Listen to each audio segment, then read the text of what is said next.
Vamos a leer aquí en Colosenses capítulo 3, versículo 22, y vamos a avanzar hasta el capítulo 4, versículo 1. Ahí está. La palabra del Señor dice así, doy lectura en el nombre glorioso de nuestro Señor y Salvador Jesucristo.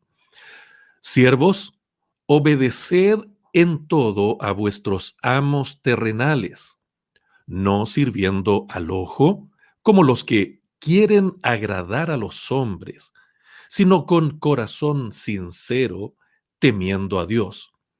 Y todo lo que hagáis, hacedlo de corazón como para el Señor y no para los hombres, sabiendo que del Señor recibiréis la recompensa de la herencia, porque a Cristo el Señor servís. Mas el que hace injusticia recibirá la injusticia que hiciere, porque no hay acepción de personas.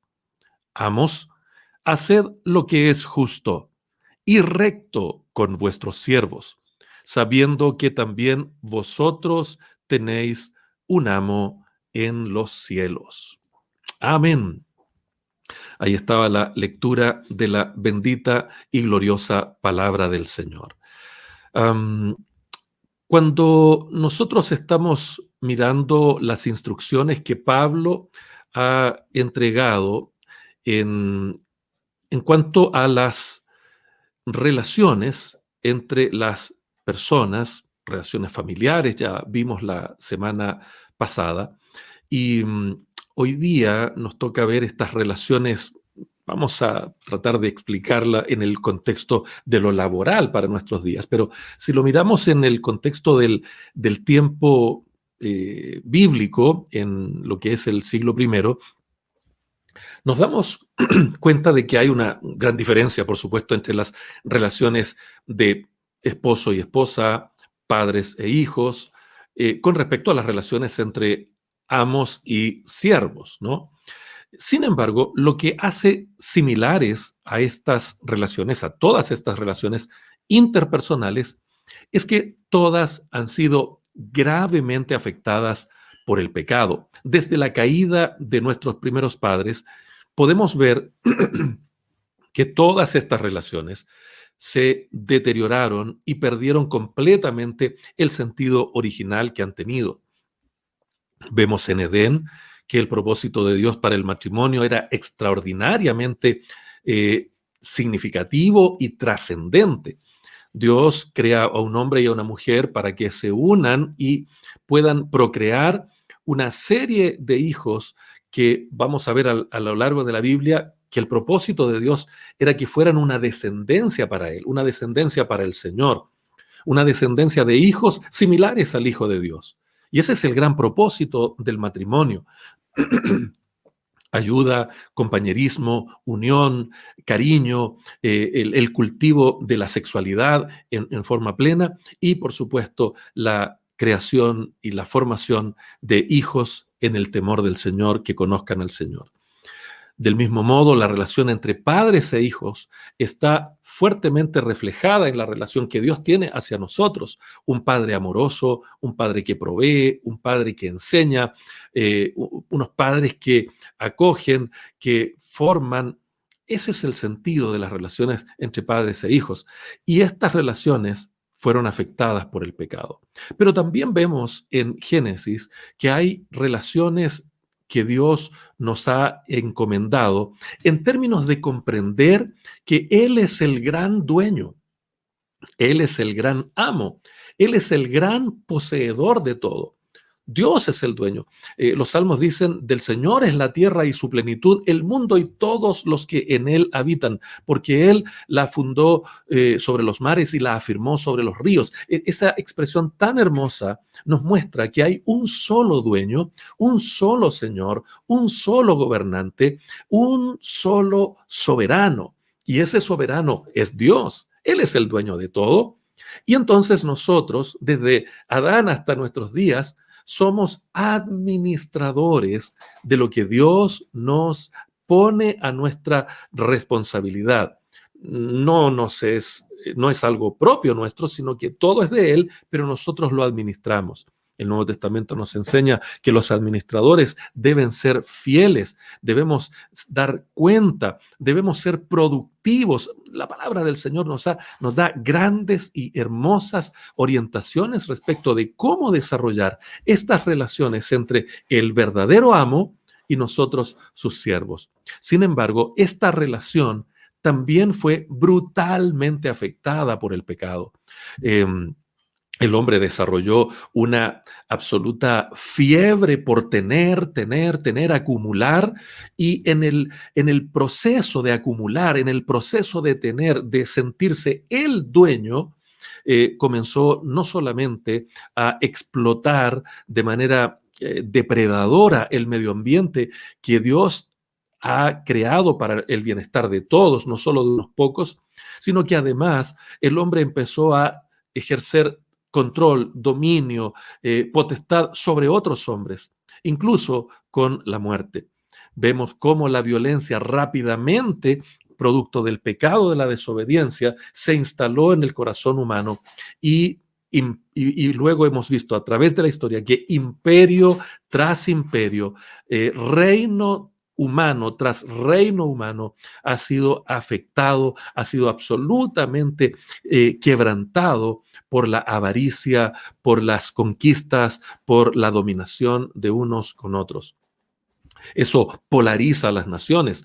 Qué duda cabe hoy día que vemos no solo en nuestro país, sino en el propio Estados Unidos y otros países, una verdadera revolución, países divididos, enfoques administrativos o políticos divergentes, ideologías que se levantan unas en contra de otras y simplemente lo que hacen es ponernos en conflicto, ponernos en una relación de odio, en una relación absolutamente perversa. El pecado ha deteriorado todas las relaciones que están diseñadas para dar honor y gloria a Dios y alcanzar nuestra felicidad.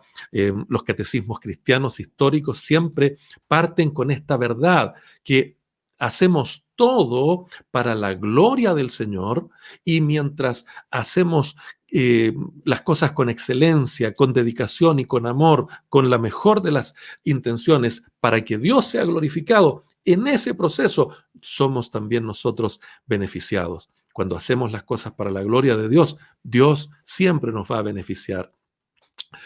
Ahora, una de las formas más brutales que tomó esta relación de amo y siervo, de dueño y administradores, fue la esclavitud. Tempranamente en la raza humana, la esclavitud se convirtió en una de las perversiones más grandes de las relaciones interpersonales, de las relaciones entre seres semejantes.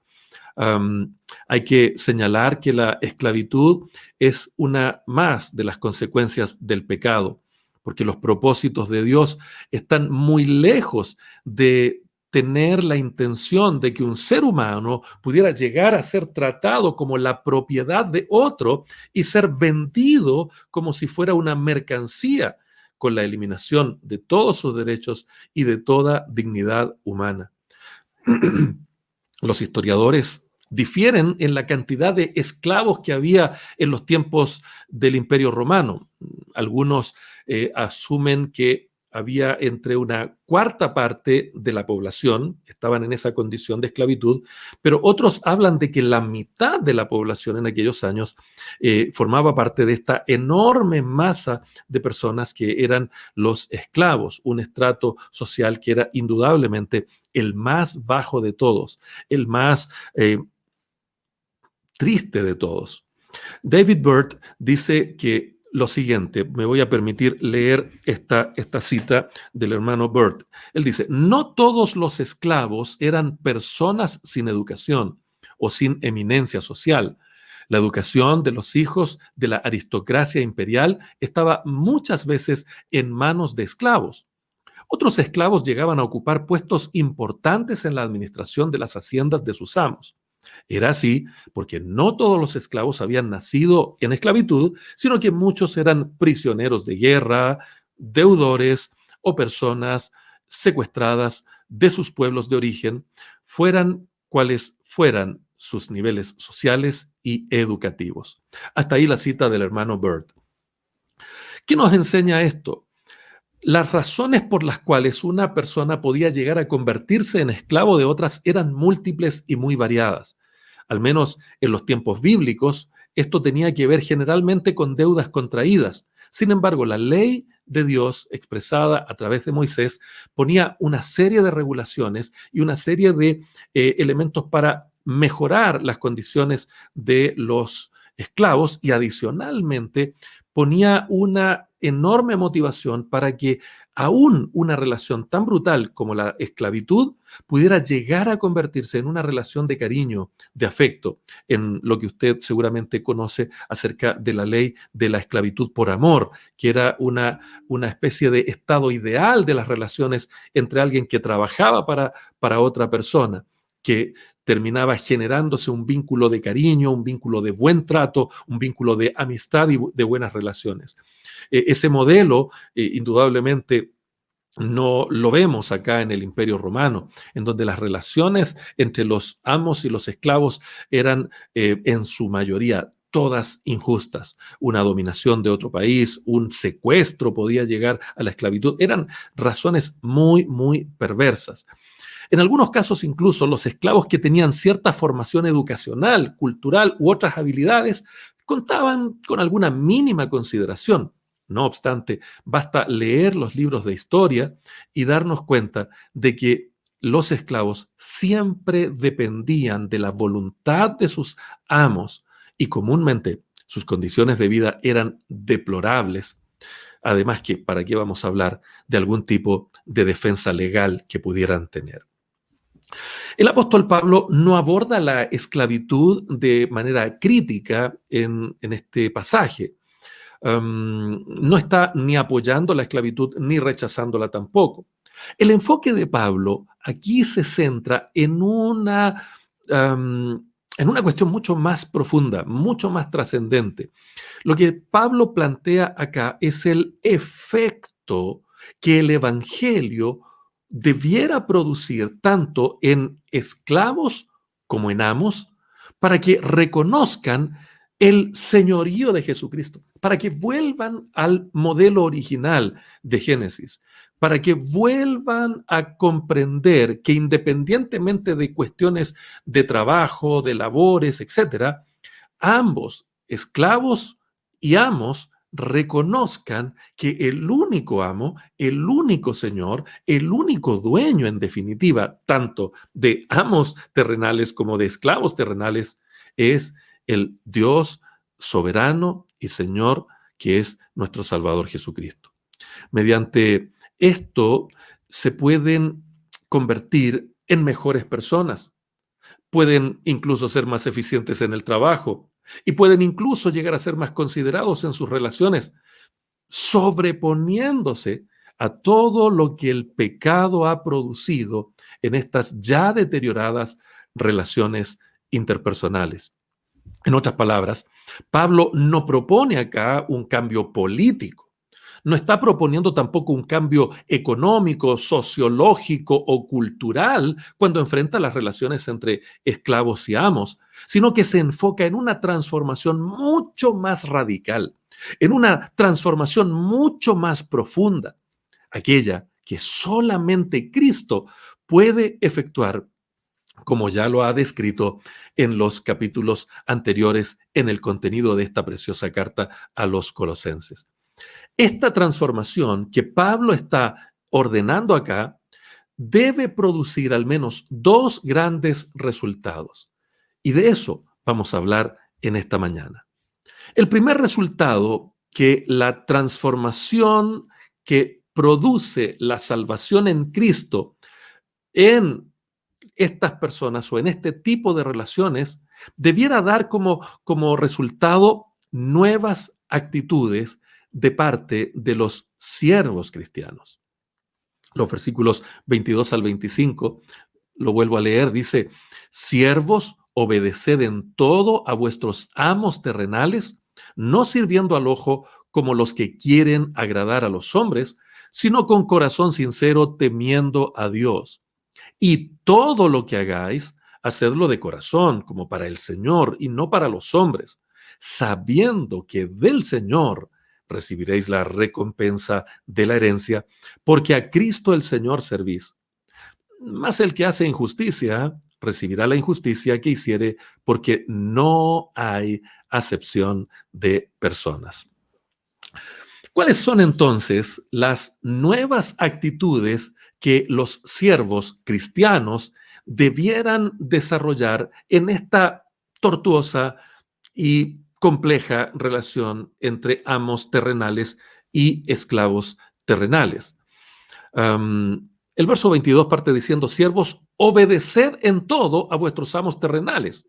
Sin duda alguna, eso nos suena brutal. A la luz de nuestro concepto contemporáneo de la esclavitud de antaño, es algo que realmente uno como que tiende a decir que, a ver, Pablo, ¿qué pasó? ¿Dónde quedó el amor cristiano? ¿Dónde quedó el amor al prójimo? El niégate a ti mismo. ¿Dónde quedó eso? Momento, vamos a ir paso a paso. La palabra obedecer acá es un imperativo en presente activo. Por lo tanto, Pablo está dando un mandato que implica obediencia plena a los amos terrenales. Literalmente, esta expresión, los amos terrenales, significa los señores según la carne. Los señores según la carne.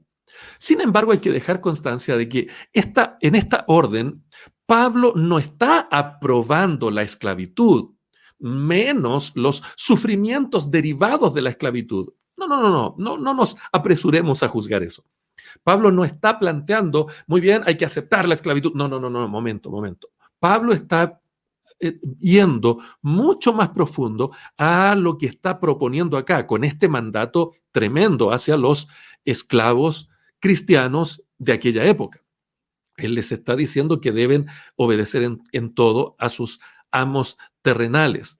En la, ¿Y por qué digo yo que Pablo no está aprobando la esclavitud, sino que está planteando algo mucho más radical y mucho más profundo? Porque ya en su primera carta a los Corintios, si usted busca ahí en su Biblia, capítulo 7, versículo 1, Pablo aconseja a los esclavos que si pueden emanciparse, que lo hagan. Miren lo que dice el versículo 21. ¿Fuisteis llamados siendo esclavo? No te dé cuidado, pero también si puedes hacerte libre, procúralo más. Entonces, Pablo no está defendiendo la esclavitud. Pablo tampoco está llamando a una especie de rebeldía. No, Pablo simplemente está planteando que si está ese esclavo en esa condición, y si Cristo ha obrado la salvación en su vida, la primera instrucción es a que exprese una obediencia amplia, que obedezca en todo. Indudablemente que este en todo no puede implicar nada que vaya en contra de los principios cristianos, porque eso es lo que Pablo está ordenándole a los esclavos cristianos que hagan, que se demuestre que son verdaderamente nacidos de nuevo, que se demuestre que ellos aman más a el único y verdadero amo que es Dios que a estos amos terrenales. Pero ¿cómo lo van a demostrar? Con una obediencia plena. De la misma manera que vimos las relaciones anteriores, relación entre esposo y esposa, entre padres e hijos, nos dábamos cuenta de que había actitudes que los esposos y las esposas debían cultivar para reflejar la gloria de Dios en sus relaciones, para reflejar la justicia de Dios en sus relaciones, para mostrar que en el reino de Dios, que es el verdadero y único reino, las cosas son diferentes y son absolutamente recíprocas. Entonces, de esa manera, Pablo está desafiando acá a los siervos, aún en esta condición deplorable, aún en esta condición de absoluta vejación, que usen eso que Dios ha producido en ellos a través de la salvación para que reflejen la gloria del Señor. Primero, con una obediencia amplia. Eso de inmediato va a marcar una gran diferencia para ese amo terrenal, para ese señor en la carne, al ver una diferencia en la actitud de ese esclavo cristiano respecto de los otros esclavos paganos que no tienen una relación con el Señor. Algo diferente hay en ese esclavo. La segunda actitud que Pablo instruye acá a los esclavos cristianos es una motivación sincera. Eso es tremendo, ¿no? Les dice, no sirviendo al ojo, siga leyendo usted en su Biblia, ahí en el versículo 22, Colosenses 3:22, siga leyendo allí y dice, no sirviendo al ojo como los que quieren agradar a los hombres, sino con corazón sincero, temiendo a Dios. Note usted esta segunda actitud, es impresionante. Un esclavo injustamente tomado prisionero, un esclavo vejado, un esclavo mal alimentado, un esclavo en condiciones deplorables, que de propio empieza a tener una actitud de absoluta y plena obediencia a ese amo. Y en segundo lugar, es un esclavo cristiano que no sirve al ojo. No sirve solamente cuando tiene un supervisor con un látigo o con o ejerciendo amenazas sobre él. No. Este esclavo va a servir con una motivación interior, con una motivación intrínseca, no extrínseca, no es el látigo, no es la comida, no es la posible liberación. Su gran motivación es que está temiendo al Señor, está haciendo su tarea, por muy injusta que sea, pero la va a realizar con una actitud diferente, con una motivación diferente, no como queriendo agradar a los hombres, sino con corazón sincero, temiendo al Señor. Es decir, servir no solo cuando hay supervisión, es una forma de hipocresía finalmente y en ciertos sentidos es hasta una manera de hurtar el tiempo y los recursos de ese amo.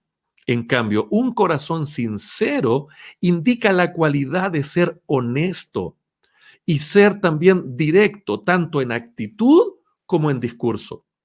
En otras palabras, un corazón sincero es la ausencia de afectación o pretensión.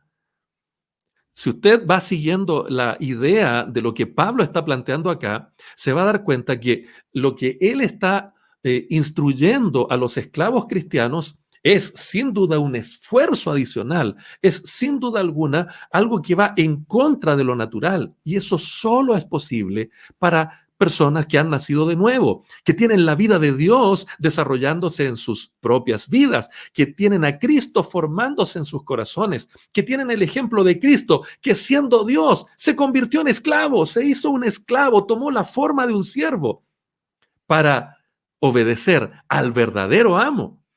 Esa es la actitud que el apóstol Pablo está instruyendo a estos esclavos cristianos.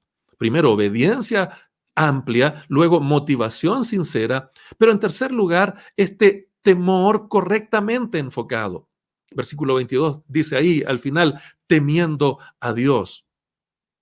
¿Cómo es posible una obediencia amplia, una motivación sincera en contextos tan injustos como la esclavitud? Bueno, esto es posible cuando el creyente, judío o griego, esclavo o libre, varón y mujer o mujer, tienen una auténtica conciencia de actuar siempre delante del Señor y de hacerlo todo como si lo hicieran para el Señor, como ya se nos ha enseñado en el capítulo 3, versículo 23. Solo de este modo no va a mostrar ninguna falsedad, ningún engaño en el ejercicio de sus obligaciones laborales. El corazón de este creyente nacido de nuevo y su comportamiento van a estar en armonía. No va a estar simulando, no va a estar tratando de agradar a los hombres. Su motivación viene del temor al Señor, que conoce al Señor, que sabe que Dios está allí. Cuando el verdugo no está allí, Dios sigue allí. Cuando el amo no está allí, Dios sigue estando allí. Por eso su motivación es diferente. Su corazón y su comportamiento están en armonía. El temor al Señor dirige toda la vida de un creyente. dirige sus motivaciones, dirige sus intenciones internas, dirige sus acciones externas. Y ya no hay una contradicción ni ningún conflicto entre ellas, porque en Cristo, solo en Cristo, ha llegado a ser una persona íntegra, pero también una persona integrada. El desafío es tremendo, pero tiene consistencia. El desafío parece injusto, pero va mucho más allá de la justicia terrenal. Entra en la dimensión de la justicia divina, de esa justicia extraordinaria que el Señor está entregando a aquellos que han nacido de nuevo. En cuarto lugar, la cuarta actitud que Pablo plantea la vamos a encontrar en el versículo 23, que es un arduo trabajo, pero centrado en Cristo. Mire lo que les dice a estos esclavos cristianos en el versículo 23. Y todo lo que hagáis, hacedlo de corazón como para el Señor y no para los hombres. Y el 24 añade, sabiendo que del Señor recibiréis la recompensa de la herencia, porque a Cristo el Señor servís. Increíble. El trabajo puede ser hecho de corazón cuando se hace para un buen amo, para el mejor amo, como para el Señor. Entonces, la invitación o la orientación a estos esclavos cristianos es: dejen de estar enfocados en esos amos terrenales, injustos, torturadores, malvados, etc. Y tengan una actitud diferente. Centren su trabajo, no solo su trabajo con este amo terrenal, sino toda su vida. Ordenen y enfoquen toda su vida hacia Cristo. Centren su vida en el Señor Jesucristo.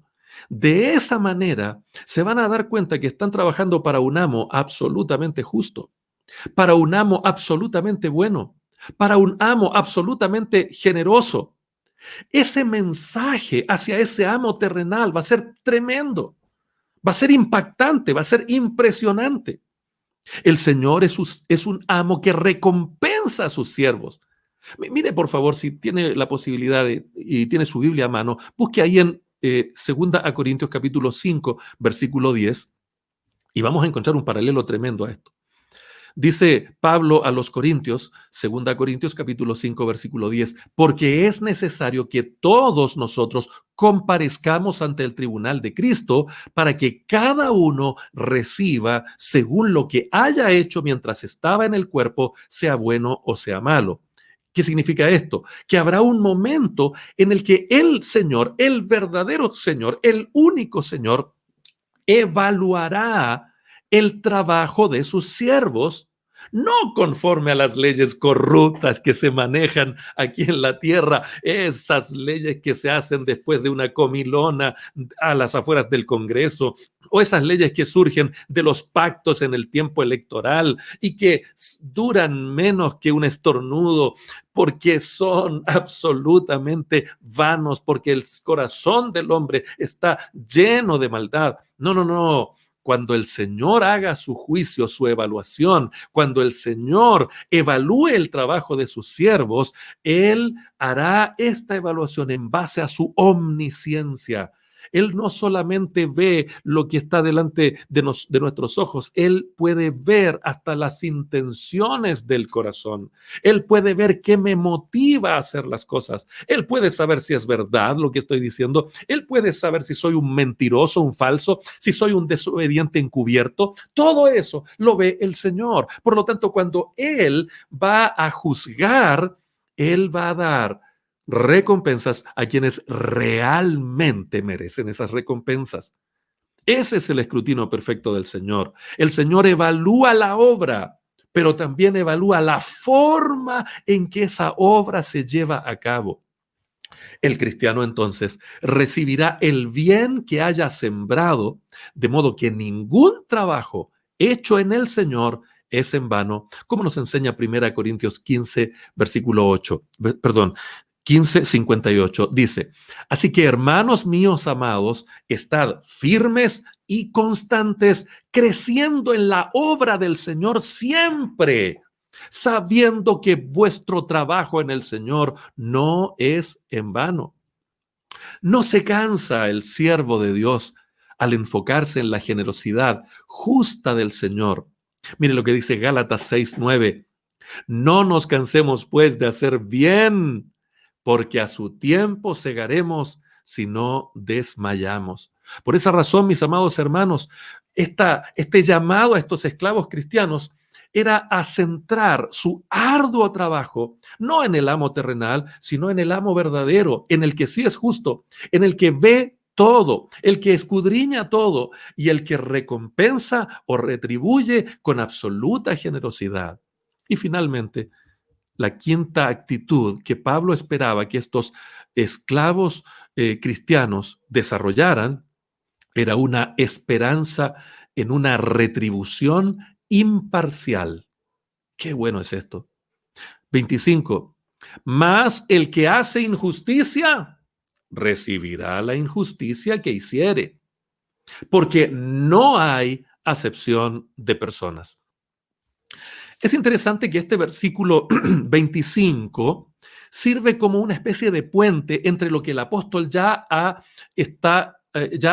estado diciendo a los esclavos, pero también alcanza a lo que viene ahora y lo que va a decir ahora a los amos cristianos. Es un gran puente y es un versículo que se aplica hacia los dos grupos, los esclavos cristianos y los amos cristianos.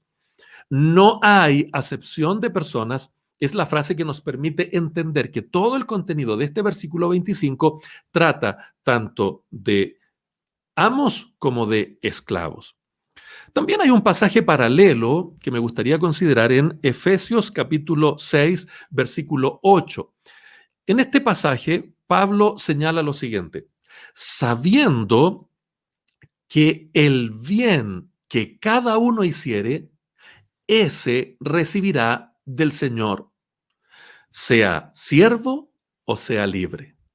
En otras palabras, el trabajo ha de realizarse bien porque Dios no solamente va a recompensar justamente al que lo haga bien, sino que también va a retribuir duramente, de manera justa, a quien no lo haga bien. Dios es totalmente imparcial. A Dios no se le puede ofrecer una coima, un dinero por debajo, no se le puede corromper. Entonces, por eso esta quinta actitud que Pablo esperaba de los siervos cristianos, de los esclavos cristianos, pero que también está orientada a los amos cristianos, es que nos enfoquemos en la retribución imparcial que el Señor Jesucristo va a dar a cada uno. Si quisiéramos ilustrar esta primera parte del sermón, necesariamente tenemos que acudir a la preciosa carta de Pablo a Filemón.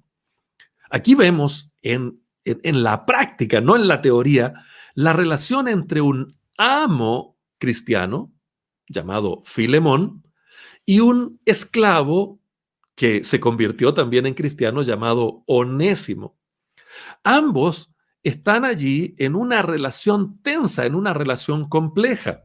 Filemón es no sabemos si es el pastor de esa pequeña iglesia o es el dueño de la casa en donde se reúne aquella congregación.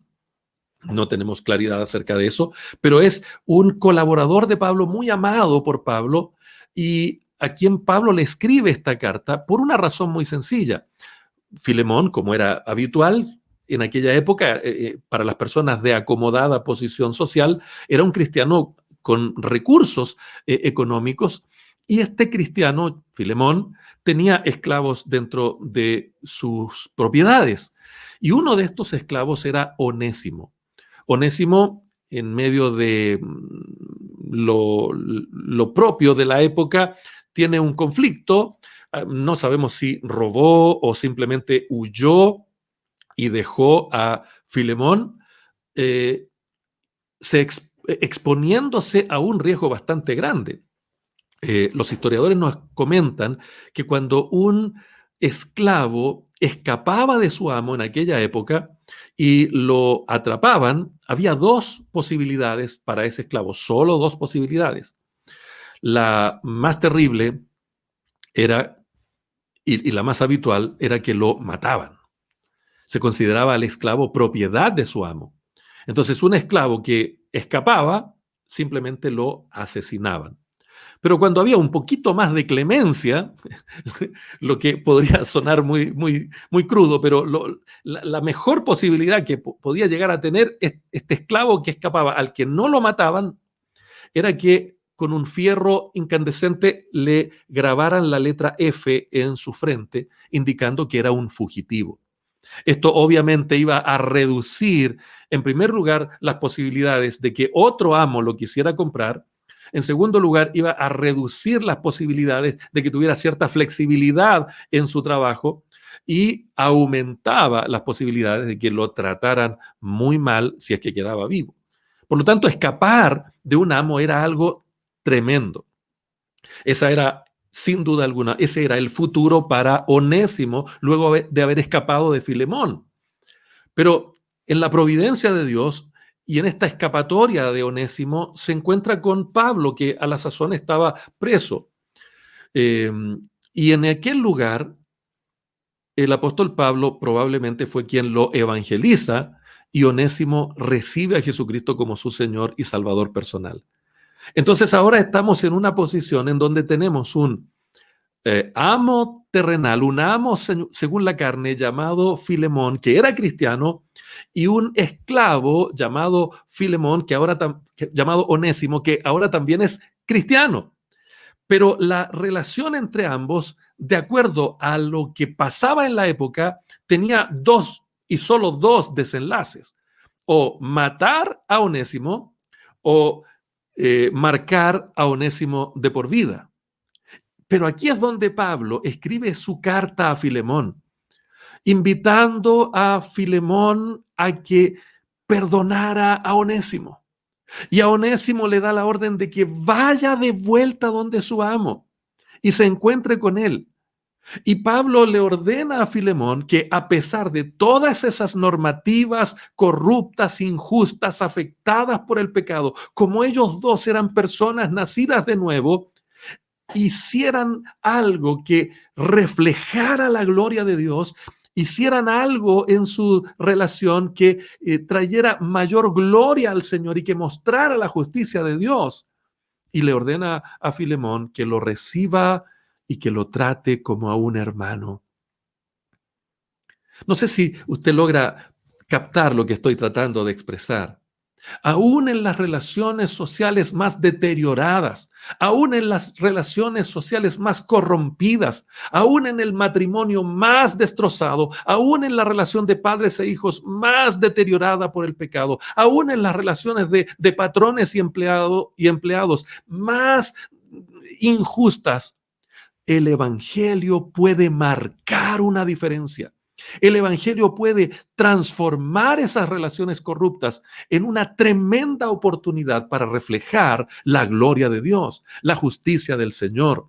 La mayoría de los comentaristas usan los principios que aquí estamos estudiando en Colosenses para aplicarlos a las relaciones laborales contemporáneas. Indudablemente hay que guardar las diferencias en cuanto a las condiciones en las que servía un esclavo a su amo y las condiciones que hoy tenemos los que podemos trabajar para un empleador. Hay grandes diferencias. Hay muchas leyes hoy día que nos benefician y que regulan estas relaciones. Sin embargo, la actitud de injusticia, la actitud de explotar, la actitud de maltratar, la actitud de el pecado actuando en estas relaciones sigue vigente, sigue tan vigente como en los tiempos de la esclavitud.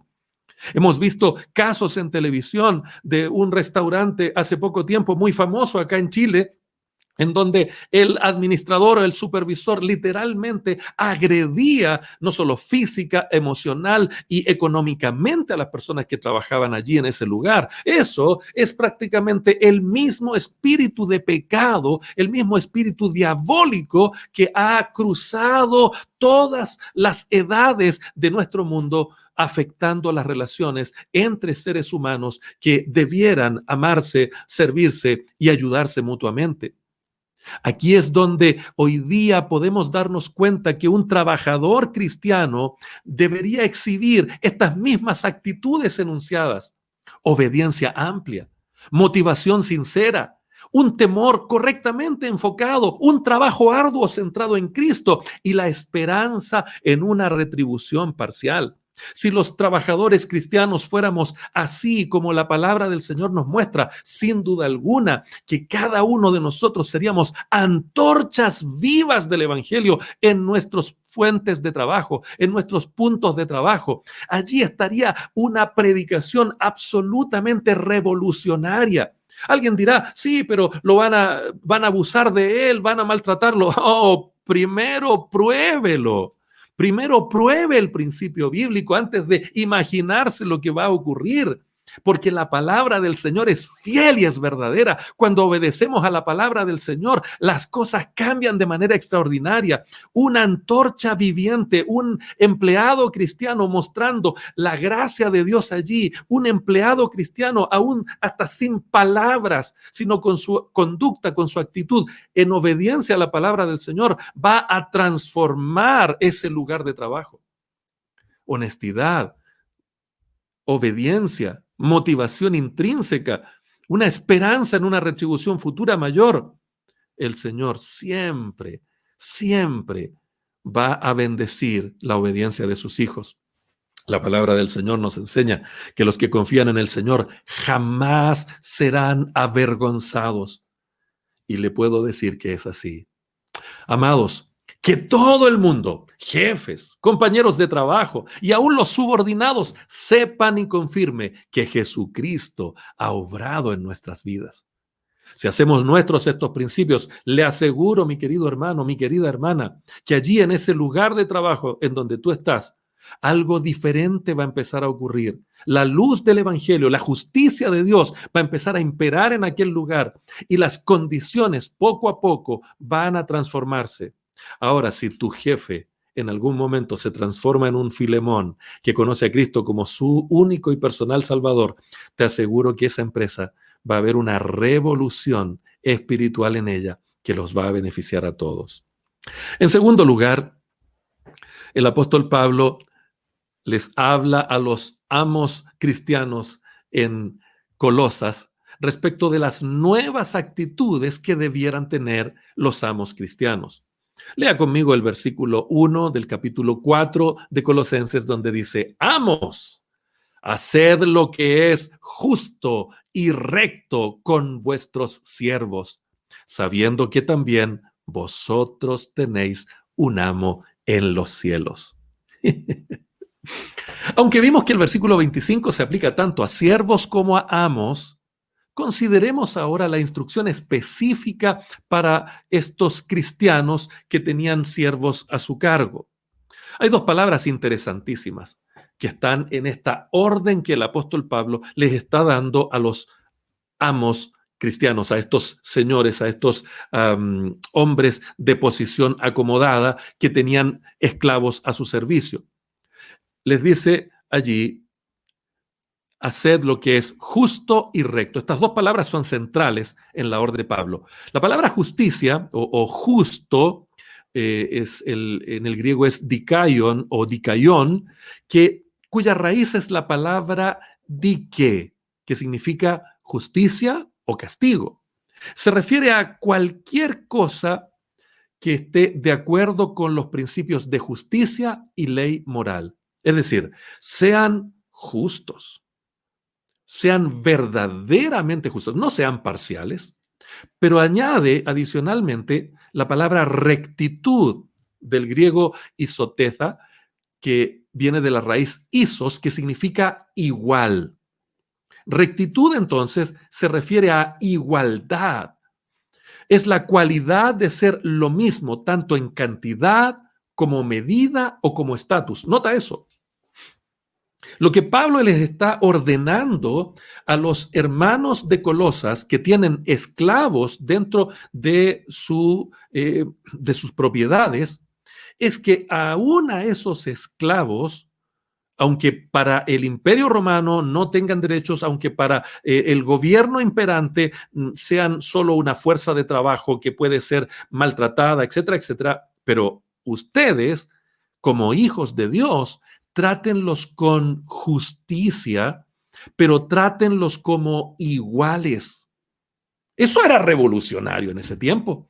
Era mucho más que iniciar una revuelta contra Roma. Era más radical todavía que una persona libre mirara a un esclavo como su igual. Hoy día a nosotros nos parece una cosa normal con los desarrollos de la democracia, la igualdad, la fraternidad que nos ha planteado todo el devenir histórico. Pero seamos honestos, ¿cuánta igualdad en la práctica hay hoy en día? Las constituciones son letra muerta, así las haga un dictador o las haga el pueblo, son letra muerta, porque mientras no resolvamos el pecado del corazón humano, vamos a seguir siendo injustos en nuestro trato, vamos a seguir siendo corruptos en nuestro trato. Por eso es tan radical lo que Pablo les dice a estos señores cristianos.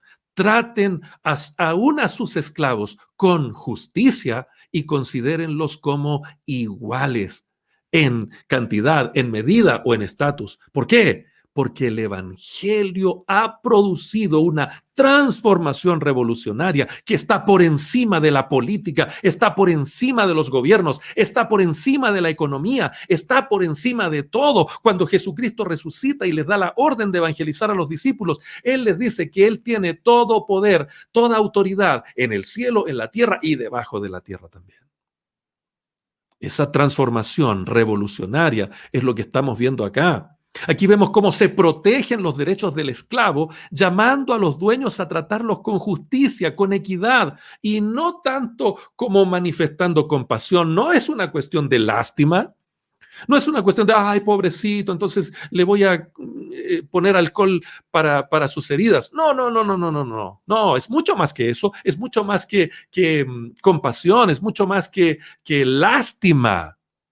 Pablo está ordenando un trato igualitario. Una buena descripción de lo que esta exigencia implica es lo que Pablo les escribe a los Efesios en el capítulo 6, versículo 9. Él les dice, vosotros, amos, haced con ellos lo mismo, dejando las amenazas, sabiendo que el Señor de ellos y vuestro está en los cielos y que para Él no hay acepción de personas. En otras palabras, lo que Pablo les está diciendo, hey, ustedes, ¿qué están haciendo? ¿Mirando a los esclavos como personas inferiores? Ni el verdadero amo, ni el verdadero dueño, ni el único soberano de todos, que es nuestro Señor que está en el cielo, hace diferencias entre las personas. ¿Qué se creen ustedes estar mirando en menos a otros? ¿Es radical o no? Absolutamente radical. Quien ejerce autoridad en el trabajo debe entenderla como delegada por el Señor. Por tanto, debe actuar como si lo hiciera en el nombre del Señor, lo que conlleva a no usar coerciones y por el contrario, a usar el amor en todo. La forma en que Pablo da este mandato demuestra cómo él mismo ejerce la autoridad apostólica. Esta frase en el versículo 1 del capítulo 4 está usando el modo imperativo del verbo parejo, que literalmente significa mantener cerca y que se traduce por ofrecer y suplir. Este verbo tiene aquí el sentido de facilitar una continua provisión de medios de vida para el siervo. Es absolutamente radical. Es absolutamente revolucionaria la manera en que Pablo está ordenándole a los amos cristianos a que traten a los esclavos de aquella época. Si todavía esto no le queda muy claro, le invito a que mire la carta del apóstol Santiago, capítulo 5, versículo 4. Santiago nos va a ayudar a ilustrar este principio porque en su epístola denuncia el abuso de algunos amos o patrones que no pagaban puntualmente lo que habían convenido. Dice aquí, he aquí, clama el jornal de los obreros que han cosechado vuestras tierras, el cual por engaño no les ha sido pagado por vosotros. Y los clamores de los que habían cegado han entrado en los oídos del Señor de los ejércitos. Increíble. Nuevamente entonces, mis queridos hermanos, debemos aplicar estos principios de un trato justo, de un trato igualitario a las relaciones laborales en nuestra época. Hoy día ya no hay esclavos, al menos en teoría. Hoy día ya no hay señores, al menos en teoría. Pero dígame usted, seamos honestos. ¿Acaso hoy no tenemos gente, no tenemos adinerados, no tenemos poderosos que tratan a sus empleados como si fueran esclavos o peor aún? Apliquemos estos principios cristianos a las relaciones laborales actuales. Y en esto, la orden es totalmente clara. Los empleados cristianos deben ser justos e igualitarios con sus empleados, porque el Señor, quien es la máxima autoridad y el sustentador de todas las cosas, está consciente, omniscientemente de todo lo que hacemos. Tal vez no te ve el servicio de impuestos internos. Tal vez tienes un inspector amigo que te puede tapar la deuda, que te puede tapar la perversión, la corrupción. Tal vez tienes algún amiguito por allí, pero hay alguien mucho más grande que tu amigo. Hay alguien mucho más sabio que el contralor que está mirando, y en honor a él debemos actuar como el Señor nos ordena.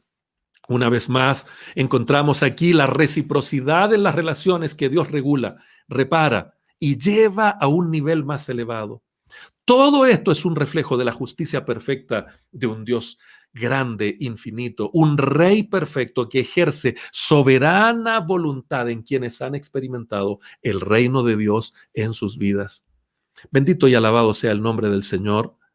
Si nosotros pudiéramos ser capaces de entender este llamado a la justicia de Dios, de este llamado a restaurar las relaciones que están corrompidas por el pecado, si pudiéramos entender que la justicia de Dios no es solo la predicación del domingo, sino que es nuestra vida diaria, en nuestra relación de esposa con esposo, de padres con hijos y aún en nuestras relaciones laborales, nos daríamos cuenta que es posible que el evangelio pueda llenar la tierra como las aguas cubren el mar.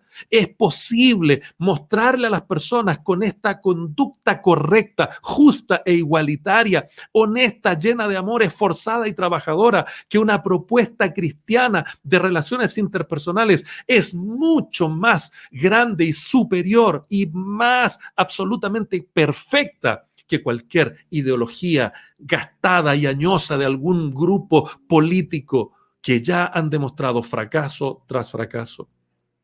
Pero la espiritualidad cristiana no puede ser hipócrita, no puede ser una máscara que nos ponemos el día domingo para asistir al culto, no puede ser una especie de disfraz para obtener ciertos privilegios y ciertas bendiciones del Señor, como enseña la falsa teología de la prosperidad, que mira a Dios como una especie de cajero electrónico al cual hay que simplemente pedirle y está entregando y entregando. No.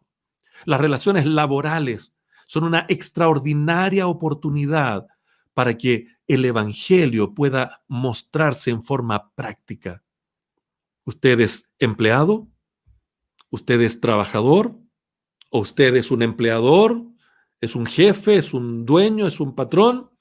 Amados, volvamos a Génesis 1 y volvamos a asumir la única realidad posible, que todo le pertenece a Dios, no al Estado, el Estado no tiene nada, el Estado es una ficción, no a un poderoso que le ha ido bien y es una especie de millonario, de New Rich, que está viviendo una oleada de prosperidad porque le apuntó a un negocio o porque hizo alguna cosa corrupta y se apropió de dinero que no le era propio, no le pertenece a los narcotraficantes que engañan, roban, mienten y pervierten la mente de las personas para obtener pingues ganancias. No, Señor, hay un solo Señor, hay un solo dueño y todos los demás somos sus fieles súbditos y servidores y administramos solo por gracia lo que a Él le pertenece.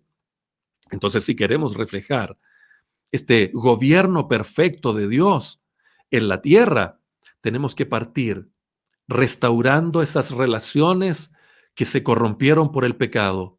Tenemos que ser mejores esposos y mejores esposas.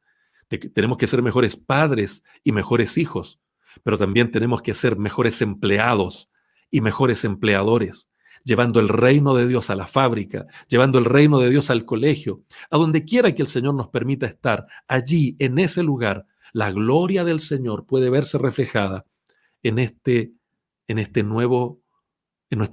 nueva forma de vivir esas relaciones. Esta mañana vamos a orar tanto por trabajadores como por empleadores.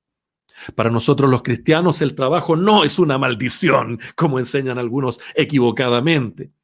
Para nosotros el trabajo es una bendición. Somos agradecidos cuando logramos tener un puesto de trabajo que nos va a permitir desarrollar nuestros talentos, nuestras capacidades y, mejor aún, nos va a permitir llevar el pan a la casa y también contribuir con nuestras familias.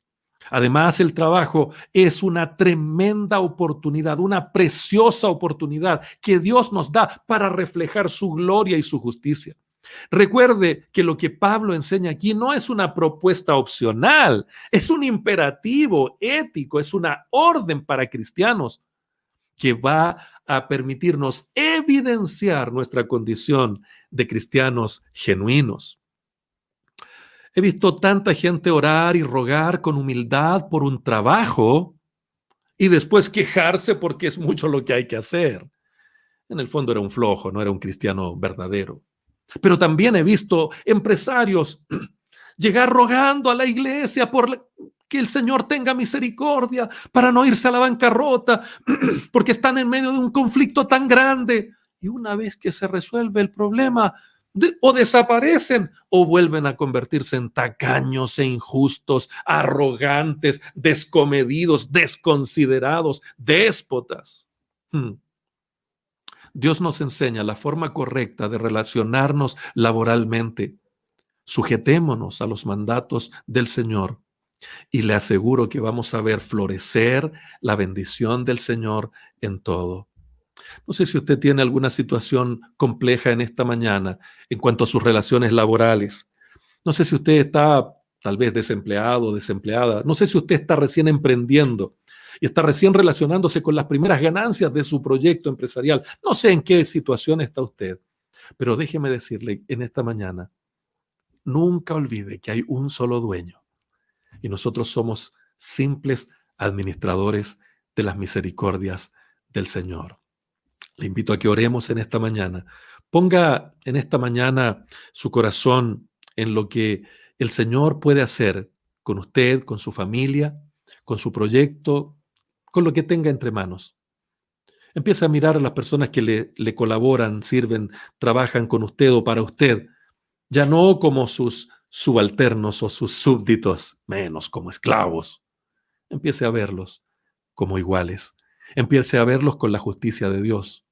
Como Filemón, tenga en consideración a su Onésimo. Tal vez alguno le ha fallado, tal vez alguno ha fracasado, pero lo que ese Onésimo necesita es a Cristo. Y los cambios van a ser revolucionarios. Déjeme orar por usted.